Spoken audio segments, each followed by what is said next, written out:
Welcome back, second halfers. Jeff here. In today's video, you're going to learn my 3 top takeaways on how I got from this to this. And if I can do it, you can too. And keep it off. What's up, second halfers? I'm going to cover the top 3 strategies I learned in my journey to go from my high of 198 pounds just 2 years ago to my maintenance healthy weight of 173 pounds. So as second halfers know, and those are people I define who are in their second half of life, right? So in their 40s and above. Our bodies just don't move the same as they used to when we were in our 20s, but that doesn't mean there isn't something we can do about it. I actually feel stronger and in better shape than I have been throughout my entire life. And fitness and wellness was always part of my life in one shape or fashion, but it was inconsistent. So when I got to the point about 2 years ago where I was my highest ever weight, and I had to go on my first business trip since COVID, and I couldn't even button my dress pants, I knew I had to make a change. And not only did I not look good, but I didn't feel good either. And so I embarked on this journey once and for all. And when I look back at all of the things I did to not only lose weight, but to keep it off and finally make fitness a habit and a priority, and also it's become a passion of mine, so much as I went ahead and got certified in nutrition, and now I'm working on my license as a personal trainer. So let's dive into the 3 most important things I took away from this journey, and anyone can do, especially if you're in your later years. And by the way, on this channel, I'm going to cover a lot of different topics that we come across in our lives, just really from the perspective of folks in their second half of life. So feel free to come along with me on this journey, and maybe a like and a subscribe so we can build a community of folks to help each other out and impart all of the wisdom we have to address these elements in our later years. So, okay, number 1, calories and protein. So it starts in nutrition, and it starts in the kitchen, and it's what you put into your body. My problem in the past is whenever I would diet to lose weight, I would be very vague on my nutrition. I would say, oh, I'm going to start eating cleaner, or I'm going to do portion control. And yes, those are good things, but they're very vague, right? Once I understood tracking calories or calorie intake while prioritizing my protein, it completely changed the game. So why is that? Well, first and foremost, if you don't understand exactly how much you're putting into your body, it's very hard to understand if you are in a caloric deficit or not, right? And a caloric deficit is necessary to achieve weight loss. So for me to be in a caloric deficit, and there are a million calculators out there online to determine your own calorie requirement to be in a deficit to lose weight, but mine was about 2,300 calories per day. At the time, I was probably eating around 3,000 calories per day. So I had to find a way to reduce my intake by about 700 calories than I was used to. And I thought this was going to be harder than it actually was until I discovered this magical macronutrient called protein. Now, of course, I've been eating protein all along, right? I love my chicken, my red meat, my fish. But I learned when I actually started tracking, I wasn't getting nearly enough protein that I needed, which made me hungrier. And in the past, I wasn't getting nearly enough that I needed in protein, which made me hungrier in the past. Once I started getting enough protein, and we'll talk more about that in a future video, I found it way easier to keep this lower calorie goal, as I found it to be more satiating and I was less likely to snack during the day. So, bottom line is to get a handle on how much calories you should be eating and ensure you're staying within those calories by tracking them. And you could do that using an app. And then secondly, and I use MyFitnessPal to track, but there are other great apps out there. But also prioritize your protein in your diet. And if you think you're getting enough protein, you need to eat more protein. So, okay, number 2, walk off the pounds. This was an absolute game changer for me because I always thought to lose weight and body fat, I had to jog or run or do some sort of like a high intensity exercise. And while these things do help burn calories, you can only do them for shorter periods of time than just walking, right?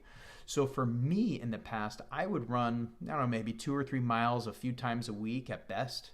And I had the wrong mindset about it, as I would go for a run and then I'd get home and then I'd be starving and I would eat because I gave myself permission because I deserved it, right? I just went for a run. Not so fast. That was paddling upstream, and I did that for years. So when I doubled down on making a concerted effort to walk more frequently throughout the day, I found it more approachable, less demanding, more enjoyable, less demanding on my body, more enjoyable, but I was able to do it more frequently and for longer periods of time than I would for a run. And I wouldn't come back starving after a walk and raid the cabinets. So in essence, what worked for me is I stopped running. I can't remember the last time I went for a run, and I started walking. And for me, it was a more efficient and sustainable way to burn body fat. Now, there's a lot of science behind this type of low intensity cardio, and maybe we'll cover that in another video. I'm not here to tell you to stop running or doing any other form of higher intensity exercise, which are all good for you. But for me, what worked is walking. Okay, number 3, sleep.